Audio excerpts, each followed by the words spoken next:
I'm sure everyone has two questions on their mind about what's going to happen with Dodge in 2025. The first question is, when will they actually put an ICE engine in the 2025 Dodge Charger? And the second question is, when will you be able to see the four-door version of the Charger? And so I asked Dodge this particular question last week, and I got an answer from them, and I'm going to give you that update in this video right here. But I also have one lingering question that might make or break this Hurricane future with Dodge. How much will these particular versions of the Charger SixPack cost? And I got a good idea in this video, and we're going to talk about it now.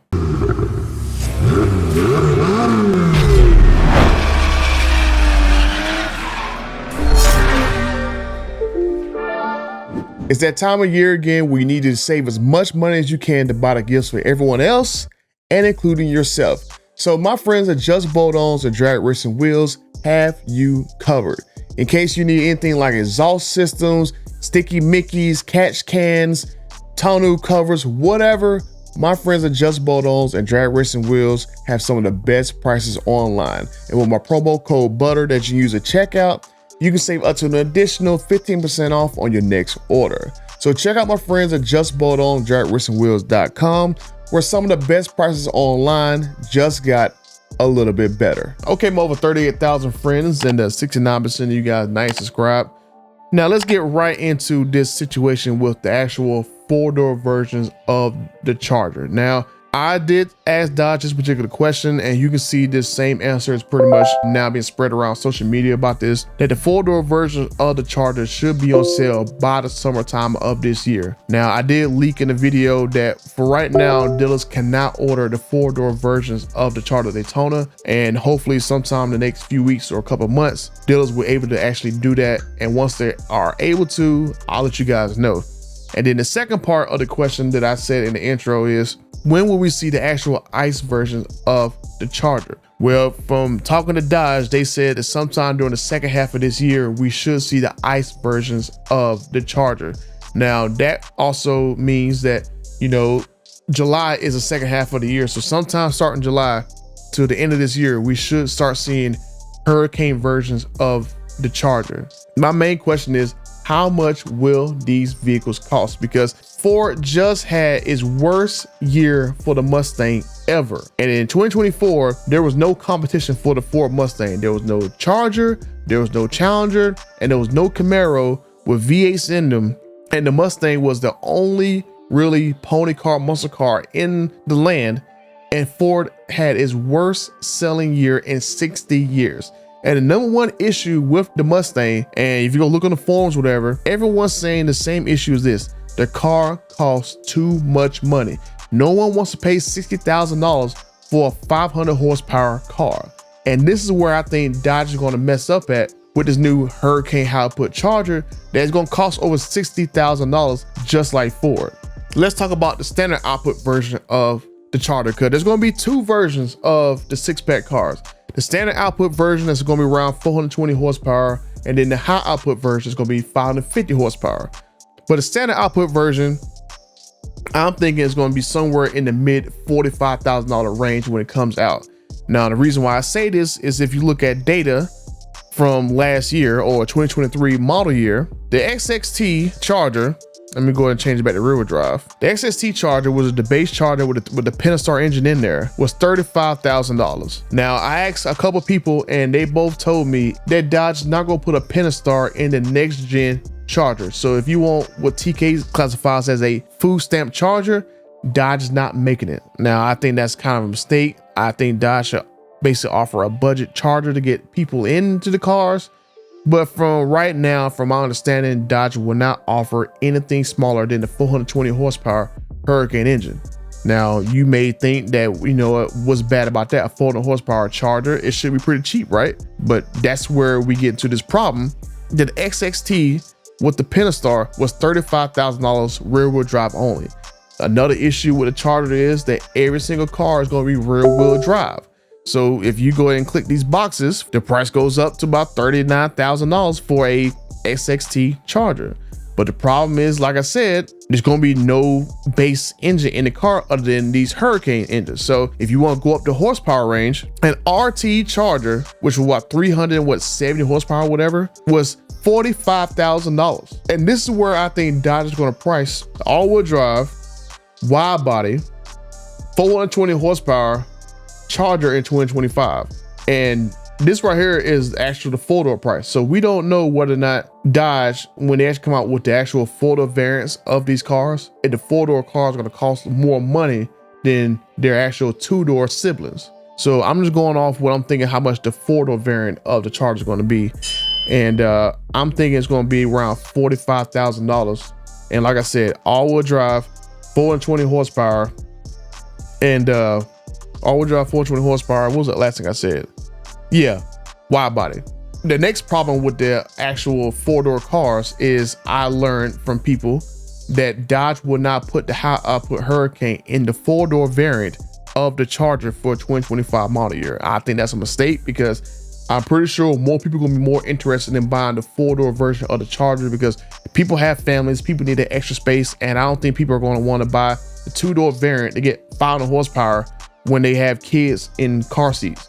No one wants to basically put a little strap and have the kids go climb to the back of their car with car seats and stuff just for the extra, 107 horsepower. I think Dodge is making a mistake by not putting the high output Hurricane in the four-door car, but that's just what I've been told by people who actually in the know about what's going on. When the six packs come out, the six pack SO, will be 420 horse, so that'll kind of be the entry four-door. Gotcha. And then the HO version will be the two-door only, and that'll be 550 horse, all-wheel drive, rear-wheel drive button, and kind of fall in between the lineup of performance of like the RT and the Scat Pack. That's my biggest gripe with the actual four-door car. There's no high output Hurricane coming this summer. There's no base engine for the Charger. And then I think the car costs off around $45,000. If you go back and look at the base price for a Mustang EcoBoost starts at $31,000, basically 32 grand. And that's just with the EcoBoost. Now, if you step up to a V8 Mustang, the GT, that's what 450 horsepower, that right there is $42,000. So I'm thinking that Dodge is going to price this car at bare minimum at the same price as a GT Mustang, and that's pretty close to what you're going to find with the actual Charger. All-wheel drive, 420 horsepower, and you're basically going to have wide body. So that's what I'm thinking. This car going to be somewhere between the $42,000 to $45,000 range base price for the actual standard output Hurricane. And then we go over to the high output Hurricane, which is going to be in only the two-door version of the actual Charger. This is where I think that they're going to basically be in trouble, because I'm thinking that Dodge is going to price this version of the car in the $60,000 range. Because if you look at the Scat Pack wide body, for example, but if you look at the Scat Pack wide body for 2023 model year, that was $58,000 basically, right? And that car is a wide body with 500 horsepower essentially, right? Or 480 horsepower. I don't exactly remember the Scat Pack numbers for the engine, but actual 2025 Charger, you basically gonna have, like I said, a wide body, all-wheel drive, and 550 horsepower. I don't think there's no way that Dodge is gonna price this car cheaper than an actual Scat Pack wide body for 2023. So I'm thinking that the car gonna be at least $60,000 when you factor in the all-wheel drive system. And then that's basically the same price as the Dark Horse Mustang. I think the problem gonna mainly be that the Hurricane Charger would just be honestly just way too expensive. And because of these prices on Ford's website, customers did not want to buy the Mustang, and Ford Mustang had its worst selling year ever in 60 years. 60 years of straight sales, and it had its worst year ever. And you're talking about what, during the same time period back in what, the 70s, when they had the whole oil crisis and crap like that. So I think Dodge, if they don't be smart with their pricing, is going to have the same issue that Ford is having with their Mustang that no one wants to buy. No one wants to buy $60,000, 500 horsepower vehicles. People don't want to buy that. We just had several years ago where $60,000 was basically a base Hellcat 700 horsepower. That's basically where the market was a few years ago. And people have not made a lot more money to eat into this cost of, let's move up 500 horsepower engines to the same cost as a Hellcat. Dodge, if they do not put these cars in a cheaper price bracket, it's not going to sell. And I've even heard rumors that Dodge was going to make a actual more powerful version of the Hurricane engine last year. That I heard that word around the campfire is they're making it like an 800 horsepower version of the actual Hurricane to put into the Charger. I have a problem with this because if I'm thinking that this $60,000 version of a high output 550 horsepower Charger exists, where is this 800 horsepower version going to be? It's going to be around the $70,000-$80,000 range, because I mean that's basically what a Hellcat wide body was with 7 horsepower was $85,000. A Hellcat red eye wide body was 797 horsepower was $93,000. So with an 800 horsepower version of a Charger ICE engine inline 6 being the $80,000 range that people are not going to buy, and it does not sound like a V8, I think Dodge has to kind of get this pricing situation under control. And I don't know whether or not they're still working on this 800 horsepower version of the actual Hurricane right now. I know one of the main things was they had to go move over to an iron block because the engines are not going to pass reliability sniff test with a aluminum block pushing 800 horsepower, and the 550 horsepower version of the block is already pushing 26 pounds of boost. So I don't know whether or not they turn the boost up a few more pounds, how long the engine is going to last, which is why I think I heard that they're making an iron block version of the actual Hurricane. So that's just what I heard. I don't know whether they're going to actually still do that crap, because the Hurricane experiment for 1 year has basically failed Stellantis.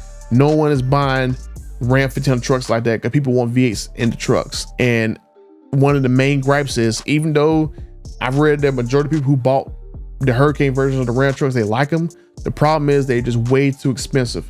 It's kind of baffling to me that you make a cheaper engine but you jack up prices. It just doesn't make any sense. You're paying less money in compliance fines and the engines are cheaper to produce, but you jack prices up and people are not buying it. I think pricing is going to be one of the biggest downfalls. Even if the Hurricane engine is just so much better and so much snappier and stuff, pricing at the end of the day is going to determine whether people actually buy the car or not. But let me know what you guys think. Will the Hurricane versions of these cars be way too expensive? Will they outperform the current cars? Or will you guys just basically just want to stay in your current cars and basically just pay a couple extra dollars to get extended warranty on your car and stick with them until Dodge basically just lowers the prices across the board? So let me know what you guys think. And until the next video, I'm out.